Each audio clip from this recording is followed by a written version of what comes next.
Hi guys! Let's take a look at the thigh rest. The points of contact will be the hands and the top of the thigh. We'll be using a top arm pull split grip. The bottom hand is pushing with the palm. The fingers are pointing down. The top hand is just above head height, and this hand will pull. Take note, the top forearm is not resting along the pole for this move. Do not fully extend the top arm. This won't give you the leverage needed for the hold. Stand to the side of the pole and fully extend the inside arm down, fingers facing down, pushing with the palm into the pole. Place the outside hand just overhead. Give a little lean back to feel the push of the bottom hand and the pull of the top. From here, slide down into a squat position, pulling strongly with the top arm. Push through the palm of the bottom and lean back slightly, tipping the hips down, allowing the outside of the thigh to contact the pole. Keep turning. Then if you feel secure, lift the feet until the top of this thigh is resting on the pole. This is not easy and it can take time to build up strength. So keep practicing this option until you can lift your feet off the floor before moving on. Here's a look from another side. The inside arm is fully extended, pushing through the palm, reaching down. The outside hand is just above head level. Begin to lean back, putting weight into the hands and slide down into a squat position. The lower the squat, the easier the lift. Tip the inside hip down, bringing the thigh to the pole. Use the arms and the thigh to lift the feet off the floor, stacking the hips. Let's try it from standing. The arms are the same. The outside hand is just over head level. Inside hand is below hip level with the arm fully extended, pushing through the palm. Don't just rely on the fingers, use the palm.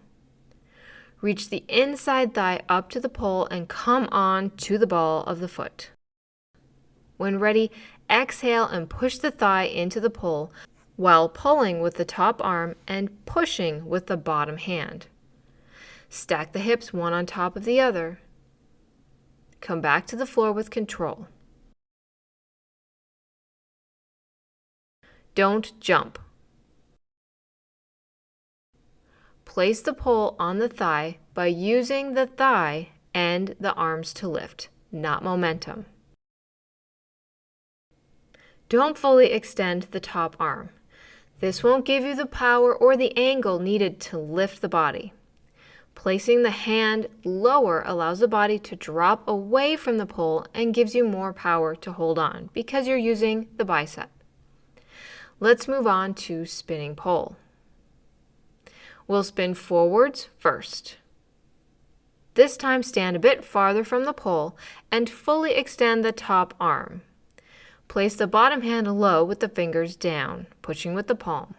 The outside foot steps forward. Push through the bottom arm. The top arm begins to bend as you hold the body up. Sweep the inside leg up to the pole, resting on the thigh. Reach the top hip up and bend the torso towards the knees, so you're forward a bit. Both thighs might make contact with the pole, and that's fine. Exit out by extending the inside leg and pull the body upright, lowering down to the floor. Let's spin backwards. Stand to the side of the pole. The inside arm is high. Step forward with the inside foot. Pivot on this foot while reaching across the body to grip the pole with the outside hand, placing it low. Facing backwards now, place the inside leg on the pole and pull the body up using the top arm, which is now bent. The bottom hand is pushing through the palm. Tip the hips and bring the chest and knees closer together. This is a more challenging entry. Exit out by unfolding the legs and holding the body up with the hands. Come down to the floor. Don't jump onto the pole. Step forward and allow the top hand to slide down to make placement easier.